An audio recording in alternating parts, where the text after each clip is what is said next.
దేవీ నవరాత్రుల ఉత్సవాలు వారాహి శ్యామల అమ్మవార్లకు విశేష హోమాలు వివరాల కొరకు సంప్రదించండి. నమస్తే, వెల్కమ్ టు అవర్ ఛానల్. నేను పద్మిని. ప్రస్తుతంతో పాటు ప్రముఖ ఆధ్యాత్మికవేత్త, ప్రముఖ న్యూమరాలజిస్ట్, లక్ష్మీ నరసింహస్వామి ఉపాసకురాలు శ్రీమతి స్రవంతి గారు మనతో పాటు ఉన్నారు. మాట్లాడదాం. నమస్తే అక్క. నమస్తే పద్మిని. అక్క, కొన్ని మోటు సామెతలు ఉంటాయి, కానీ వాటిలో చాలా అర్థం ఉంటుంది. మొహమాటానికి వెళ్తే కడుపు వచ్చింది అనే సామెత అంటూ ఉంటారు. అంటే ఎటువంటి పరిస్థితులు, అంటే అంత ఘాటుగా చెప్పారు అని అంటే, ఒకవేళ నువ్వు అది చెయ్యొద్దు అని అంటే చెయ్యొద్దు, అంతే కదా. మొహమాట పడకూడదు, మొహమాట పడడానికి. ఇది అన్ని సందర్భాలకి ఉపయోగపడుతుంది అని అనిపిస్తుంది నాకైతే. Not only illegal, if you take, అంటే డబ్బులు, మన దగ్గర డబ్బులు ఉండవు, మొహమాటానికి పాపం అడిగారు అని మొహమాటానికి వెళ్ళి వేరే వాళ్ళ దగ్గర అప్పు తీసుకొచ్చి పెట్టేసిన వాళ్ళు, ఇల్లాలులో భర్తకు తెలియకుండా చేసిన వాళ్ళు కోకొల్లలు ఉన్నారు. ఎన్ని ఇబ్బందులు పడతారు. సో దీన్ని ఎట్లా మనం తీసుకోవాలి, ఒకవేళ వద్దు అని అనుకుంటే వెళ్లకుండా ఉండడం ఎట్లా, మనల్ని మనం తమాయించుకోవాలి, నేచర్ నుంచి ఏమైనా హెల్ప్ తీసుకోవచ్చా? మనసు మ్యాటర్ అయింది కదా, దిక్కుమాల మనసు ఎట్లా మరి కంట్రోల్ చేయాలి? ఒక మూవీలో చెప్తారు, అల్లు అర్జున్ మూవీలో, ఈ జనరేషన్కి నో అని చెప్పడం తెలియదు. నో అనేది ఎందుకు రాదు మనసులో నుంచి అని అంటే, ఇప్పుడు ఫర్ సపోజ్ డబ్బు విషయంగా అనుకో, ఒక వీక్నెస్ ఉంటుంది అనమాట. నాకుంది అది. ఎవరైనా డబ్బులు అడిగితే నేను నో అని చెప్పలేను అస్సలు. అందులో ఎలాంటి సందర్భం వస్తుంది అని అంటే, నా దగ్గర లేవు అని చెప్తే నిజంగానే ఉండవు. కొన్ని రోజులు అయిన తర్వాత నేను అయ్యో ఏమైపోయి డబ్బు అంత ఇలా ఖర్చు అయిపోయింది కదా, పోగేయలేను అనమాట. ఒకసారి అబద్ధం చెప్పాను అనుకో, అయితే నేను నేర్చుకున్నది ఏంటి దాంట్లో నుంచి అంటే కనుక, దానివల్లే కదా మనం అంత ఇబ్బందులు పడ్డాము అని. నేర్చుకుంది ఏంటి అని అంటే, ఎవరైనా డబ్బులు అడిగితే బాబు అంత లేవు, అంత కాదు, అంత ఉన్నాయి కానీ కాదు, ఈ 1000 రూపాయలు తీసుకో, నాకు రిటర్న్ ఇవ్వకపోయినా పర్వాలేదు అని చెప్పడం నేర్చుకున్నాను నేను. ఒకటి. రెండో ఏంటంటే, ఎవరినైనా సరే డబ్బులకు ఇబ్బంది పడే వాళ్ళని చూస్తే నా మనసు చాలా చివుక్కుమంటుంది పద్మిని. ఇలా లైఫ్ లీడ్ చేస్తారు వాళ్ళు అనే బాధ ఉంటుంది నాకు. వాళ్ళకి బ్రెడ్ విన్నింగ్ మాత్రం తప్పకుండా నాకున్న సోర్సెస్లో నేను చూపిస్తాను. ఎలా వాళ్ళు ఎలా పని చేసుకోవాలి, ఏంటి, ఏదైనా పని వాళ్ళకి అప్పచెప్పగలుగుతానా, నాకున్న పరిధిలో నేనేమైనా నా దాంట్లో నుంచి ఏమైనా పని ఇవ్వగలుగుతానా అనేది తప్పకుండా నేను చూస్తాను. అలా నేను సెట్ కూడా చేస్తాను. నా వరకు వస్తే కనుక నేను సెట్ చేస్తాను. అట్లా సెట్ చేసిన సందర్భాల్లో ఏమిటి అంత అంత అడిక్ట్ అయిపోతున్నారు ఆవిడికి అని కుటుంబ సభ్యులు అన్న సందర్భాలు కూడా ఉన్నాయి. అంటే మంచి చేసినా కూడా అవతల వాళ్ళు గుర్తించలేని లోకం ఇది. ఒక్కొక్కసారి చాలా ఆశ్చర్యం అనిపిస్తుంది అనమాట. ఈ నో అని చెప్పడంలో మెయిన్ ఇంపార్టెంట్ ఏంటి అంటే, మెయిన్ డబ్బుకు సంబంధించిన దాంట్లో, రెండోది నీ వ్యక్తిత్వానికి సంబంధించింది. ఒక్కొక్కసారి ఏమవుతుంది అని అంటే, నీకు అవసరం ఉంటుంది ఆ మనిషిది. ఇవాళ ఆ మనిషి రాకపోతే నీకు గడవదు. ఇంట్లో ఏమన్నా పిల్లలు పెళ్ళిళ్ళు అయిపోయి ఉండవచ్చు, ఆవిడ పర్మిషన్ తీసుకున్నాను నేను, ఎవరికైతే నేను హీల్ చేశాను. తప్పకుండా చెప్పండి స్రవంతి గారు, నేను అదపాతాళ్ళలోకి వెళ్ళకుండా, నా అడుగులకి బురద అంటకుండా మీరు నాకు చాలా హెల్ప్ చేశారు, మీరు తప్పకుండా చెప్పండి అని అన్నారు ఆవిడ. అయితే సిచ్యువేషన్ ఏంటో చెప్పండి అక్క. ఏంటి అని అంటే, ఆవిడకి ఒక ఫ్రెండ్ ఉన్నారు. ఆవిడకంటే కూడా వయసులో ఒక 1 or 2 years పెద్దవాడే. ఇంట్లో మ్యారేజ్ అయ్యింది, పిల్లలకి కూడా పెళ్ళిళ్ళు అయిపోయాయి, వాళ్ళు సెటిల్డ్ ఉన్నారు. వీళ్ళు ఒక దేశంలో ఉన్నారు, ఇద్దరు పిల్లలు చెరొక దేశాల్లోనూ ఉన్నారు. ఎంత మంచి ఫ్యామిలీ అంటే, రోజు కూడా ఖచ్చితంగా వీడియో కాల్స్ మాట్లాడుకుంటారు. క్షేమ సమాచారం అనేది మ్యాండేటరీ, ఎంత బిజీ ఉన్నా కూడా. ఒక్కొక్కసారి ఎవరి కాఫీ వాళ్ళు తాగుతూ కూడా కాఫీ తెచ్చుకో అని చెప్పి కూర్చుని మాట్లాడుకునే సందర్భాలు కూడా ఉంటాయి. హస్బెండ్ చాలా టూ బిజీగా ఉంటారు. అయితే ఈవిడికి మాట్లాడే వాళ్ళు ఎవరు లేరు ఇంట్లో. ఎంతసేపు మాట్లాడతారు పిల్లలు, కాసేపు 10 నిమిషాలు మాట్లాడతారు, ఎవరి పనులలో వాళ్ళు ఉంటారు. ఈవిడికి ఇంట్లో మాట్లాడే వాళ్ళు ఎవరు లేరు. అయితే ఎవరైతే ఏజ్లో ఒక 1 or 2 years పెద్దవాళ్ళు ఉన్నారో వాళ్ళు మాట్లాడడం స్టార్ట్ చేశారు. ఫ్రెండ్లీగా మాట్లాడడం స్టార్ట్ చేశారు. ఎంత అంటే ఇంకా హస్బెండ్ కూడా ఇతను ఉంటే ఈవిడికి చాలా హెల్ప్ఫుల్గా ఉంటాడు, ఇతను చాలా నమ్మకస్తుడు అనే భావన కలిగిందనమాట. ఇంకా అలా కలిగిన తర్వాత ఒక 4 or 5 months అట్లా అయిన తర్వాత ఒకరికొకరు అట్రాక్ట్ అవ్వడం స్టార్ట్ చేశారు. అయితే ఆడది ఎప్పుడు కూడా వీక్ మూమెంట్ అని అంటే మాట్లాడుకోవడమే, విషయాలన్నీ చెప్పుకోవడం. నాకు ఇంట్లో ఇంట్లో అంటే ఒకటి మాట్లాడుకున్నప్పుడు అంటే ఒక లేడీను అంటే ఎలా చెప్పాలి, మగవాడు ఆడది మాట్లాడుకున్నప్పుడు, జెండర్స్ మాట్లాడుకున్నప్పుడు వాళ్ళు పడుతున్న బాధని వాళ్ళు చెప్పినప్పుడు వీళ్ళు అయ్యో పాపం అని ఇంకొంచెం ఒక అడుగు ముందుకేస్తారు, అలా బాధపడకు అని చెప్తారనమాట. వాళ్ళు పడే బాధ వీళ్ళు ఇంట్లో నిర్వర్తిస్తున్నారు అనుకో, ఇది కదా నా పెళ్ళాం నుంచి నేను కోరుకున్నా, ఇలా కదా నేను ఉండమన్నా అని అవతల వాళ్ళు అది అట్రాక్ట్ అవుతారు. అంటే ఉన్న బాధల్లో నుంచి బయటికి రాలేక అవి ఎట్లా సాల్వ్ చేయాలో తెలియక ఇంకొకరికి అట్రాక్ట్ అవ్వడం అనేది జరుగుతుంది. ఏ మనిషి కంప్లీట్ గా నిజం చెప్పడు కదా, ఎప్పుడు ఆయన వర్షనే చెప్తాడు తప్ప అతనికి ఇంకో వర్షన్ ఉంటుంది, ఇంకో వర్షన్. అది ఎటువంటి పరిస్థితిలో బయటపడదు. కొంతమంది నాకు దగ్గరకు వచ్చే వాళ్ళు అంటారు, నేను ఒకసారి మిస్టేక్ చేశానండి. మీ దగ్గర ఎక్స్ప్రెస్ చేయడం is different because they want remedy from you. You are a doctor, obvious గా నొప్పి ఎక్కడ ఉందో ఎక్కడ పడ్డామో చెప్పాలి. ఇప్పుడు మనిద్దరం ఫ్రెండ్లీగా మాట్లాడుకుంటే నేను డెఫినెట్ గా నువ్వు అన్నమాట కరెక్ట్. నా మీద అరుస్తోంది చేస్తోంది అంటాడు కానీ ఎందుకు అరుస్తోంది ఎందుకు చెప్తాడు, చెప్పడు కదా. అవును నిజమే, కరెక్ట్. అయితే అతని నుంచి ఇల్లీగల్ రిలేషన్షిప్ కి ప్రపోజల్ వచ్చింది. It was not at all అంటే ఏదో మీద పడిపోవడమో లేకపోతే అట్లాంటిది కాదు, కానీ ఒక అప్లికేషన్. అయితే ఇక్కడి నుంచి ఆవిడ వై డోంట్ ఐ యాక్సెప్ట్, పిల్లలు పెళ్ళిళ్ళు అయిపోయాయి, ఆయన దూరంగా ఉన్నారు, నేను తప్పు చేస్తే ఇప్పుడు నన్ను అడిగే వాళ్ళు ఎవరు ఉన్నారు, ఈ టైంలో నేను చేయొచ్చు, ఏం తప్పులేదు అనే భావన ఆవిడ మైండ్లో రావడము, నాకు అపాయింట్మెంట్ తీసుకుని నాతో మాట్లాడడం అనేది జరిగింది. జనరల్గా నాకు వింటుంటే కూడా భయం వేస్తుంది, వింటుంటే కూడా నాకు చాలా భయం అనిపిస్తుంది. అలాంటిది ఆవిడ మీద జాలి అనిపించింది.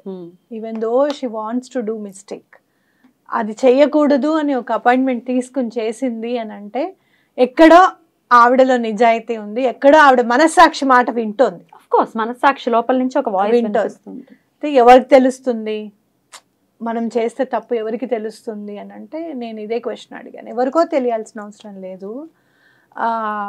ఒక మాట మాత్రం చెప్తాను, ఈ మిస్టేక్ ఎప్పుడైనా చేస్తే కనుక ఒకసారి కాదు ఒకసారన్నా బయటపడిపోతుంది, అది గుర్తుపెట్టుకోవాలి మనం. సరే బయటపడినా ఏం కాదు అని కనుక మనం అనుకుంటే, ఇప్పుడు కదా మనం ఎంజాయ్ చేయాల్సిందని అనుకుంటే కనుక మీ మనస్సాక్షి మీకు ఏం చెప్తోంది అంటే వద్దు అని చెప్తోంది. మరి ఇంకా వద్దు అని చెప్పండి అంటే అదే కదండి ప్రాబ్లం, చెప్పలేకపోతున్నా నేను నో అని చెప్పలేకపోతున్నా. మరెలా అన్నప్పుడు నేను హీల్ చేశాను, సోల్ని నేను హీల్ చేయడం అనేది జరిగింది. ఇది చెప్పాలి అని అంటే గనక చాలా లోతుగా విశ్లేషిస్తే గనక సోల్ కాంట్రాక్ట్స్ ఉంటాయి పద్మిని. క్రితం జన్మలో ఏదో ఉంటే గానీ ఈ జన్మలో మనకి వాళ్ళు ఫ్రెండ్స్ అవ్వరు, అసలు ఐ కాంటాక్ట్ కూడా ఉండదు అని అంటారు, సంథింగ్ ఏదో ఉంటుంది. అయితే అక్కడ నేను చూసినప్పుడు ఏంటంటే ఆవిడ సోల్కి మాట ఇచ్చింది, నేను ఎటువంటి పరిస్థితుల్లో నెక్స్ట్ జన్మ అంటూ ఉంటే నేను కలుస్తాను, నీ కోరిక ఏదైతే ఉందో తప్పకుండా నేను నెరవేరుస్తానని. ఊరికే సినిమా కబురు ఉంటుంది చూసావా, ఈ జన్మలో కాకపోయినా నెక్స్ట్ జన్మలో కలుస్తానని చెప్పి ఆ మాట అనకూడదని ఈ విషయం తెలిసిన తర్వాత నాకు అర్థమైంది. నిజమే అయితే అది నిజమే అని అంటే నేను ఆ సోల్ కాంట్రాక్ట్ని నేను క్లియర్ చేశాను, నా స్టైల్లో నేను హీల్ చేస్తూ క్లియర్ చేశాను. చేసి ఏం చెప్పానంటే కలుస్తాను, నీకేం కావాలో నేను అది ఇస్తాను అని అంటే అది సాన్నిహిత్యం మాత్రమే, ఇంకోటి కాదు. సాన్నిహిత్యం అనేది మాటతో ఉండొచ్చు, చూపుతో ఉండొచ్చు, ప్రేమతో ఉండొచ్చు, పలకరింపుతో ఉండొచ్చు, కానీ స్పర్శతోనే ఉండాలి అని అనుకోకూడదు. స్పర్శ ఎంతవరకు టచ్ అంతవరకే, నో బ్యాడ్ టచ్. అర్థమైందా? సో ఎవరైనా నీకు బాధగా ఉంటే నీ చేయి తీసుకొని ఇలా అని 2 సార్లు ఇలా అంటే నీకు ఎక్కడ లేని ధైర్యం వచ్చేస్తుంది. ఎవరో వచ్చి నీ కన్నీళ్ళు ఇలా తుడిస్తే నీకు చాలా ఆనందం అనిపిస్తుంది, వీళ్ళు ఉన్నారు నేను చెప్పుకోవడానికి అనేది అనిపిస్తుంది. అంతవరకు ఓకే, అంతకు మించి అవసరం లేదు. సో నేను హీల్ చేయడం అనేది జరిగింది. నేను మాస్టర్ గారు హెల్ప్ తీసుకోవడం కూడా జరిగింది. మాస్టర్ గారు ఒకళ్ళు ఎవరైనా మిస్టేక్ చేయకూడదు అని కనుక తపన పడుతుంటే ఇది రాసిపెట్టుంది నీకు తప్పదని వదిలేయడం ఎంతవరకు కరెక్ట్. సోల్ కాంట్రాక్ట్స్ చూస్తే ఉంది, జాతక ప్రకారంగా చూస్తే ముందుకెళ్ళి చూశాను ఉంది, ఇల్లీగల్ రిలేషన్షిప్స్కి ఉంది అవకాశము, కనపడుతుంది ఆవిడ జాతకంలో. ఏంటిది అంటే ఒకళ్ళు ఎవరైనా తప్పు చెయ్యొద్దు అని గనక నిర్ణయించుకుంటే ఎవరు ఇంకా ఆపలేరా దీన్ని? జాతకంలో రాసి ఉంటే తప్పు చేయకుండా ఆగవా? ఇది ఇక్కడ అన్యాయం, చెయ్యొద్దని చెప్తూ ఉంటే మీరు హెల్ప్ చేయలేరా? మీరు చేయగలుగుతారు కదా, ఏదన్నా నేను చేయగలుగుతారన్న నమ్మకం నాకుంది.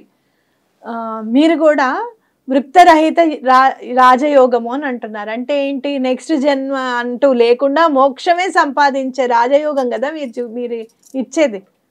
మరి ఈ తప్పు చేస్తే ఆవిడకి ఎట్లా వస్తుంది మోక్షం? మళ్ళీ దీన్ని క్లీన్ చేసుకోవాలి కదా.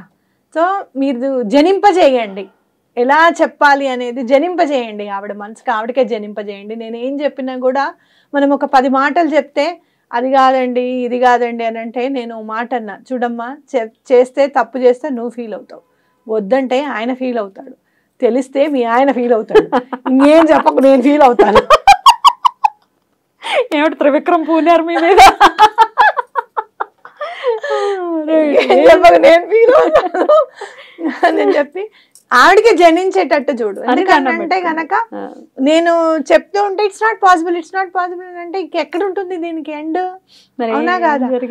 ఆఫ్టర్ కూర్చోబెట్టి నువ్వు నా గురించి ఏమనుకుంటున్నావు అని చెప్పి స్టార్ట్ చేసిందట. ఏం మాట్లాడాను అనేది నేను క్లియర్ గా నేను మీకు ఇదిమిత్తంగా ఇప్పుడు చెప్పలేనండి. ఎందుకు అని అంటే గనక అది తలుచుకోవడం కూడా నాకు ఇష్టం లేదు. నీకు ఇష్టం ఉంటే మాట్లాడు, కష్టం ఉంటే దుబ్బేయి, వెళ్ళిపో. అర్థమవుతుందా? ఇవి ఇలాంటి చేయడం నాకు ఇష్టం లేదు. ఓకే, నీ దృష్టిలో అది తప్పు కాకపోవచ్చు, లేదు అంటే కనుక నీకు మ్యాండటరీ కావచ్చు, వెతుక్కోళ్ళని ఎవరినన్నా. అంతేగాని అలాంటి దృష్టితో ఈ ఇంటికి వచ్చావంటే మాత్రం నెక్స్ట్ మెడబెట్టి గంటేది మా ఆయనే అని చెప్పింది. ఇక మాస్టర్ గారు నమస్కారం మీకు. రైట్, కట్ అయిపోయిందా? అతను కూడా ఇంకా అసలు ఎలాంటి కాంటాక్ట్ కాదు. నేను ఇంకెప్పుడు అలాంటి పనులు చేయను, అలాంటివి ఎప్పుడు కూడా నేను చేయను. నన్ను నేను అంటే స్టాప్ చేసుకోవడానికి మీ హస్బెండ్ ఉన్నప్పుడు మాత్రమే వస్తాను. నేను కూడా మారాలి కదా అని అన్నప్పుడు నేను చెప్పాను చక్కటి పరివర్తన రైట్ అక్క. అయితే ఇప్పుడు ఈ సిచ్యువేషన్ లో ఉన్నారు, మీ దాకా రీచ్ అవ్వలేని వాళ్ళ పరిస్థితి. కొంతమంది అది కూడా డిస్క్లోజ్ చేయడానికి కూడా ఇష్టపడకపోవచ్చు.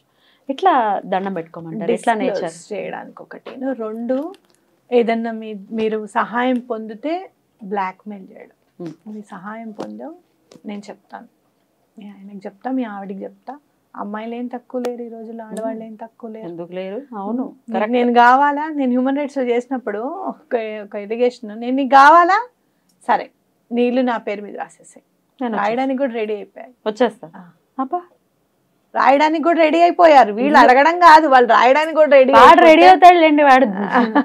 ఇల్లు పరమావధి అది. కాబట్టి అట్లాంటి వాళ్ళు కూడా ఉన్నారు. కాబట్టి మీరు అట్లా ఎప్పుడు బాధపడద్దు. ఒకటి ఏంటి అని అంటే, ఇది ఎలా అయినా సరే సాల్వ్ చేయాలి అని చెప్పి ఒకళ్ళు హెల్ప్ తీసుకోండి. తప్పకుండా ఎవరో ఒకళ్ళు హెల్ప్ చేస్తారు, లేదా పరమాత్మ తప్పకుండా హెల్ప్ చేస్తారు. మీరు నమ్మిన దైవాన్ని, అమ్మవారిని తప్పకుండా, అమ్మాయి తప్పు చేయకుండా నన్ను నువ్వే కాపాడు, నా నుంచి ఈ మనిషిని ఎలా అయినా సరే దూరం చెయ్యి, చెడు ఆలోచన అనేది దూరం చెయ్యి, ఎటువంటి టైంలో కూడా నేను గీత దాటకుండా కాపాడేది నువ్వే. గీత దాటితే సీతమ్మ వారికే కష్టం తప్పలేదు, నేనెంత కాబట్టి నేను అసలు దాటాలనుకోవట్లేదు, నువ్వు నన్ను ఎలా అయినా సరే రక్షించు, కాపాడు అని దండం పెట్టుకోవడమే. Amazing, literally amazing. చాలా చాలా అద్భుతంగా తెలియజేశారు. డెఫినెట్ గా ఇది ఎవరికి చెప్పుకోలేనటువంటి ఒక సమస్య, ఎవరితో పంచుకునే పరిస్థితి ఉండదు, ఏం చేయాలో తెలియదు. సో డెఫినెట్ గా ఇది హెల్ప్ అవ్వాలి. అటువంటి ఆ మార్గం నుంచి సన్మార్గంలోకే మన వాళ్ళు నడుస్తూ ఉండాలి. నేను నీతో కూడా డిస్కస్ చేసా, గుర్తుందా? ఇది ఇట్లా ఉంటాయి ప్లానెట్స్ అవి అని మాట్లాడుతుంటే కూడా ఒక మాట నువ్వు అన్నావు, ప్లానెట్స్కి ఏం కాదక్క, అట్లాంటివి ఏమీ ఉండదు, అట్లా గ్రడ్జెస్ ఏం పెట్టుకోవు, కానీ అదేంటి ఎట్ ద లాస్ట్ కర్మ అయితే అనుభవించాలి కదా అని నువ్వు అన్నావు కదా. కానీ ప్లానెట్స్ కూడా గుర్తు పెట్టుకొని ఆ కర్మను అనుభవింపజేయడానికి మళ్ళీ ఆ ప్లానెట్సే కదా ఏ పొజిషన్ లో చేసుకోవాలి, ఆ పొజిషన్ లో వచ్చేది. ఇదంతా మాస్టర్ ప్లాన్ కర్మదే. అడిగేళ్ళు ఇది ఉందిగా పరిస్థితి. Time plays the role, definitely karma plays the role. So మీరు తప్పకుండా ఇది గైడెన్స్ కావాలి అంటే కనుక తప్పకుండా కాల్ చేయండి. నేను తప్పకుండా చెప్తాను. బ్యూటిఫుల్ అక్క, చాలా మనసుకి హత్తుకునేలాగా